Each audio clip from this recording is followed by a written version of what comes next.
Halo semua. Apa kabar untuk hari ini? Semoga harimu selalu menyenangkan ya bro.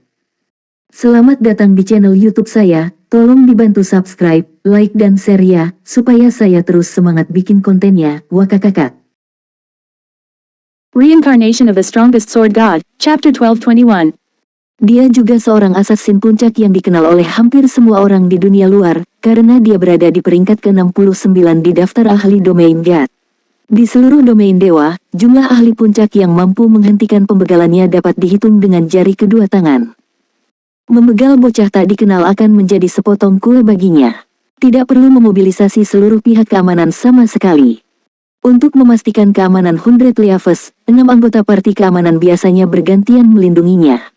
Selain itu, bahkan yang paling lemah dari mereka berada di alam air mengalir setengah langkah, sementara kebanyakan dari mereka berada di alam air mengalir. Memiliki ke-6 dari mereka mengambil anak secara acak sama dengan penghinaan bagi mereka. Pada saat ini, 5 anggota kelompok keamanan lainnya juga mengangguk setuju dengan kata-kata Scorpion. Hanya dengan meminta pemimpin parti mereka mengambil tindakan sudah bisa dianggap sebagai perkiraan berlebihan dari kemampuan si Feng. Lagi pula, tidak ada satu orang pun di seluruh se-ASEAN yang bisa menghentikan taktik pembegalan pemimpin mereka. Tidak ada salahnya berhati-hati. Pencarian ini sangat penting bagi saya. Jika saya berhasil, saya mungkin dapat meningkatkan lebih jauh, kata 100 daun dengan nada yang sangat tegas. Segera, Scorpion dan yang lainnya bergidik saat tekanan besar menyapu tubuh mereka. Sementara itu, hanya Scorpion dan anggota parti keamanan yang merasakan tekanan ini, karena bukan karena perbedaan kekuatan melainkan perbedaan status. Saya mengerti, kata Scorpion buru-buru, menyadari beratnya masalah tersebut. Anggota lain dari parti keamanan juga mengangguk, tidak berani berbicara sepatah kata pun. Setelah itu, Scorpion dan yang lainnya mengaktifkan stealth dan mendekati si Feng dari berbagai arah, dengan jelas bermaksud untuk membentuk pengepungan, yang tidak akan memberi si Feng kesempatan untuk melarikan diri hidup-hidup. Sama seperti Scorpion dan yang lainnya secara bertahap menutup jarak ke target mereka, si Feng melepaskan Swift Dragon Speedboat. Begitu Swift Dragon Speedboat muncul, badai mengaduk air yang sebelumnya damai, pusaran besar terbentuk di dalam air. Seluruh gua bergetar seolah akan runtuh kapan saja. Apa yang sedang terjadi? Semua orang secara otomatis waspada. Bahaya melanda seluruh tanah rahasia. Tidak jarang satu kesalahan pun mengakibatkan kematian. Sekarang keributan besar terjadi di dalam gua, bagaimana mungkin semua orang tidak merasa takut? Lihat gua yang jauh. Seorang ranger dengan penglihatan yang baik tiba-tiba berteriak. Segera, semua orang menoleh untuk melihat gua di kejauhan. Pada saat ini, embusan angin kencang menerbangkan kabut yang memenuhi gua.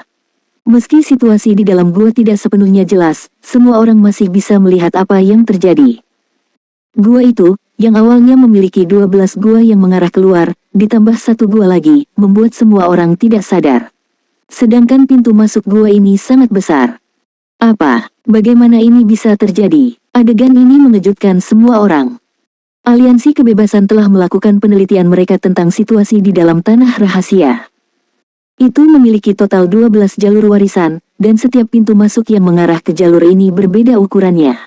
Jalur tersebut dibagi menjadi 3 kelompok, yaitu jalur masuk dengan diameter 20 yard, diameter 30 yard, dan diameter 50 yard. Semakin besar jalan masuk, semakin besar bahaya yang akan ditemui di dalam jalur itu. Ini adalah kesimpulan yang diambil Aliansi Kebebasan setelah ekspedisi terakhir mereka, karena setiap armada yang memasuki jalur berdiameter 50 gagal menginjakkan kaki ke dalamnya. Area dalam dari jalur tersebut. Di sisi lain, armada pertama, yang telah memilih jalur berdiameter 20, berhasil melewatinya.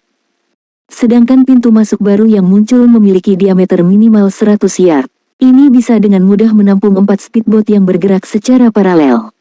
Bagaimana ini mungkin? Tidak ada jalan seperti itu saat kita berada di sini sebelumnya. Monark yang lewat memiliki ekspresi yang bertentangan di wajahnya saat dia menatap gua besar itu. Reaksinya adalah karena gua baru ini mungkin merupakan rahasia terbesar dari tanah rahasia naga laut. Hanya saja, dia tidak tahu apakah dia harus memilih jalan ini atau tidak, karena sudah jelas bahwa jalan ini pasti yang paling berbahaya. Namun demikian, jika dia tidak memasuki jalur ini, mungkin tidak ada kesempatan lagi untuk melakukannya di ekspedisi berikutnya.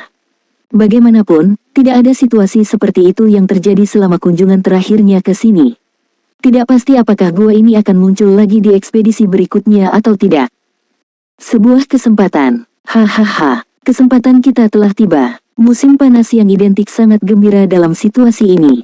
Mengirim pesan pribadi ke laba-laba surgawi, dia berkata, ini adalah kesempatan kita. Jika kita mendapatkan warisan terkuat di tanah rahasia naga laut, tidak peduli berapa kali entropi dan yang lainnya memasuki tempat ini, mereka tidak akan pernah bisa bersaing melawan kita untuk kota laut surgawi. Tapi aku khawatir kesulitan menaklukkannya akan cukup signifikan, kata laba-laba surgawi, komandan armada keempat, agak cemas. Apa yang perlu ditakuti? Jangan lupa, kita masih punya itu, kata Identical Summer acuh tak acuh. Jika kita tidak mencobanya sekarang, kita mungkin tidak mendapatkan kesempatan lagi di masa depan. Mengatakan demikian, Identical Summer mengeluarkan botol kaca dan segera mulai melantunkan mantra. Tiba-tiba, perahu layar kecil dengan dua layar utama muncul di permukaan air. Sebelum perahu layar berukuran besar, bahkan speedboat perunggu pun tidak berbeda dengan perahu dayung kecil. Apakah ini kartu truf musim panas? Rahang komandan armada lainnya jatuh ketika mereka melihat perahu layar kecil. Sampai saat ini belum ada kabar siapapun yang memiliki perahu layar kecil. Melewati raja dan ratusan daun, yang berdiri di kejauhan, mengerutkan kening ketika mereka melihat pemandangan ini, kulit mereka berubah agak jelek. Perahu layar kecil berada pada tingkat yang sama sekali berbeda dari perahu layar. Jika speedboat bisa dianggap sebagai senapan mesin, maka perahu layar kecil mirip dengan tank. Yang terakhir benar-benar bisa menekan yang pertama. Perahu layar kecil bahkan bisa melawan monster laut peringkat tuan besar dengan mudah. Alasannya, perahu layar bisa menampung lebih banyak penumpang. Hahaha, kami akan pergi dulu. Segera setelah Small Sailboat dirilis, Identical Summer dan krunya segera menaikinya dan melesat menuju gua terbesar tanpa ragu-ragu. Meskipun perahu layar kecil yang dimilikinya hanyalah peringkat common, kecepatannya bukanlah sesuatu yang bisa diimbangi oleh speedboat. Selain itu, dapat menampung hingga 100 penumpang sekaligus, memungkinkan mereka untuk membawa banyak tank untuk menampung kerusakan dari boses.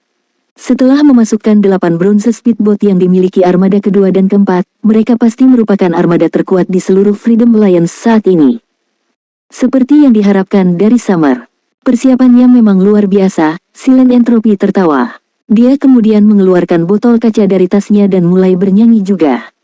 Dalam sekejap mata, perahu layar kecil lainnya muncul di hadapan semua orang. Komandan armada ke-11 menaiki perahu layar bersama dengan Silent Entropy tanpa ragu-ragu. Perahu layar kecil kemudian segera mengejar armada Identical Summer.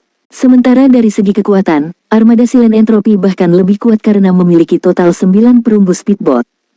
Para komandan armada lain tercengang. Meskipun mereka tahu bahwa armada peringkat atas telah menyembunyikan banyak kekuatan mereka, mereka tidak pernah curiga bahwa armada itu telah menyembunyikan sebanyak ini. Entropi diam. Musim panas yang identik. Mata 100 daun dipenuhi dengan amarah saat dia memelototi dua perahu layar kecil yang menghilang ke gua terbesar. Awalnya, dia berencana untuk langsung menjadi armada pertama aliansi kebebasan dalam ekspedisi ini. Namun, sekarang, kedua orang itu telah merusak rencananya. Pergi, melewati Monark dan yang lainnya juga mulai bergerak keluar, kata wanita berjubah itu sambil menunjuk ke arah Si Feng dan yang lainnya, yang kapalnya sudah menuju gua terbesar.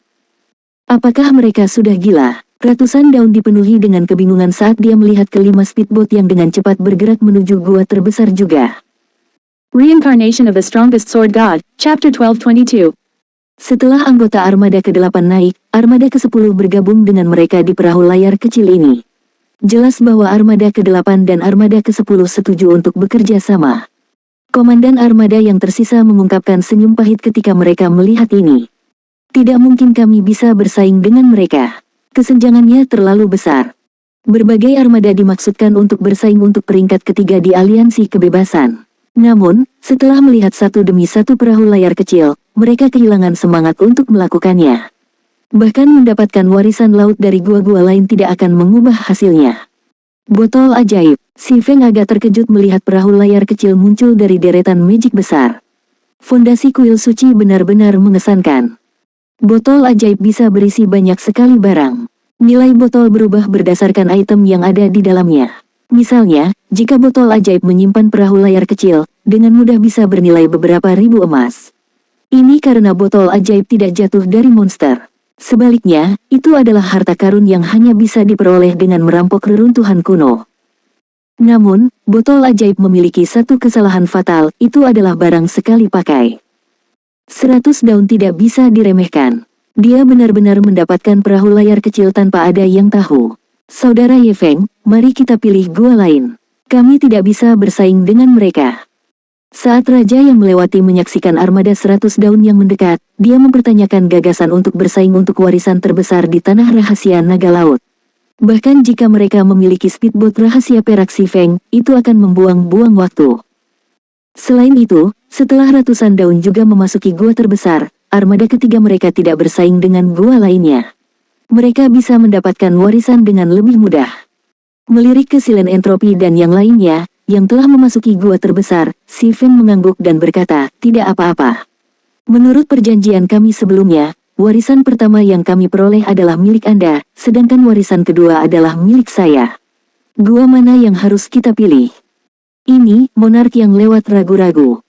Jika diberi pilihan, dia tidak akan pernah rela meninggalkan warisan tanah rahasia naga laut terbesar. Namun, dengan begitu banyak persaingan yang kuat dalam satu gua, tidak diketahui apakah dia bisa mendapatkan warisan atau tidak. Dia dibuat ragu-ragu. Mengapa kita tidak mencobanya? Jika kita pikir itu tidak mungkin, kita bisa menyerah pada gua terbesar, memutuskan Passing Monarch setelah mempertimbangkan masalah tersebut lebih lanjut. Itu tidak akan berhasil. Jika Anda membuang terlalu banyak waktu sebelum menuju ke gua lain, apa yang akan terjadi dengan warisan saya? Mengapa kita tidak melakukan ini? Kami akan membagi waktu menjadi dua. Kami masing-masing akan mengambil komando armada selama 5 jam. Kami akan menyimpan hasil panen yang kami peroleh selama perintah kami. Jika kita melakukannya, saya tidak keberatan jika Anda ingin mengikuti kompetisi di gua terbesar, kata Si Feng sambil menggelengkan kepalanya. Dia tidak di sini sebagai tenaga kerja gratis. Setelah melihat situasinya sendiri, dia tidak lagi tertarik dengan Legacy of the Sea. Dia telah mengingat sesuatu tentang warisan laut aliansi kebebasan. Di masa lalu, salah satu alasan mengapa aliansi kebebasan dapat bergerak di lautan domain God tanpa terbantahkan adalah banyaknya pemain yang telah memperoleh Legacy of the Sea.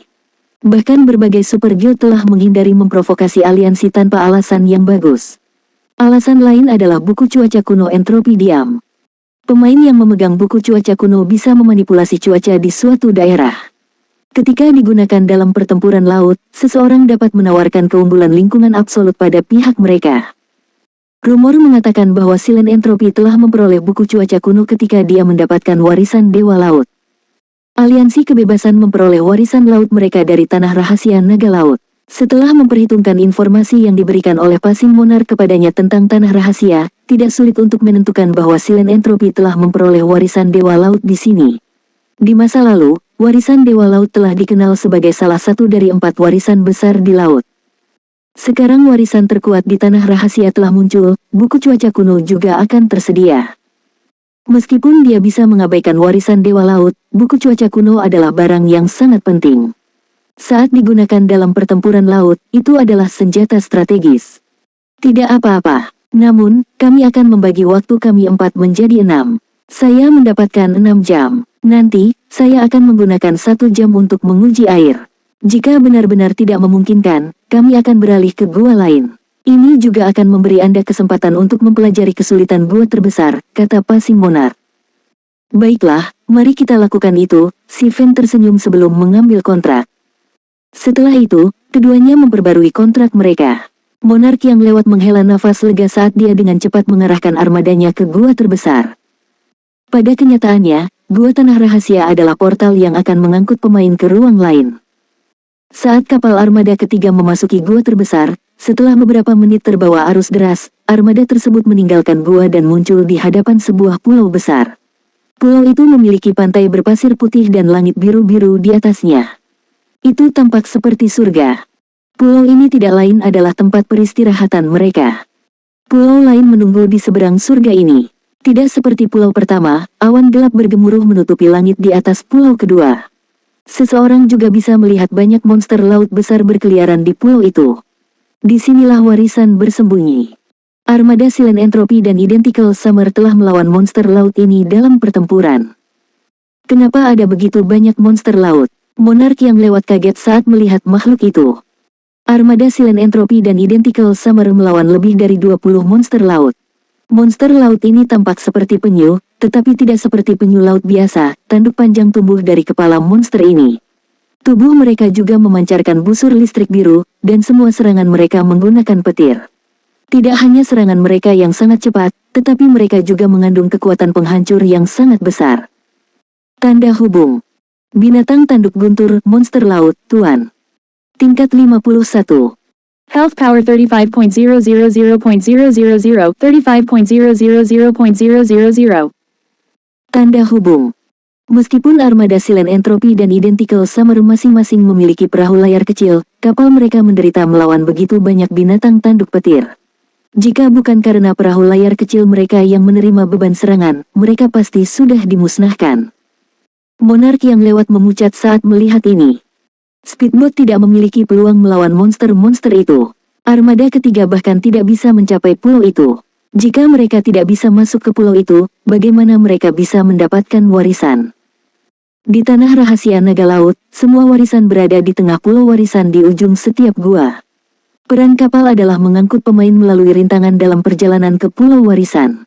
Namun, dengan begitu banyak monster laut di perimeter luar, orang bisa membayangkan berapa banyak monster laut menunggu mereka di sekitar pulau warisan. Mereka pasti bergerak cepat. Saat ini, ratusan daun juga muncul dari gua. Ketika dia melihat pertempuran yang sedang berlangsung, dia hanya tersenyum dan berkata, sepertinya warisan ini ditakdirkan untuk menjadi milikku. Pada saat berikutnya, perahu layar kecil dan speedboat perunggu di armada 100 daun memotong air menuju pulau warisan, melewati binatang tanduk petir. Mengaum. Saat armada 100 daun memasuki perimeter luar, sekelompok besar binatang tanduk petir menerobos permukaan air, menyerang armada ratusan daun. Peng, peng, peng. Serangkaian sambaran petir membombardir armada tersebut. Namun, perahu layar kecil 100 daun tidak menunjukkan niat untuk menghindari serangan. Sebaliknya, itu terus berlanjut. Ketika sambaran petir berjarak 30 yard dari perahu layar kecil, mereka menghilang menjadi tidak ada seolah-olah mereka telah bertemu dengan penghalang tak terlihat yang membatalkan serangan magis. Dalam waktu singkat, armada 100 daun menerobos blokade dan memasuki perimeter bagian dalam.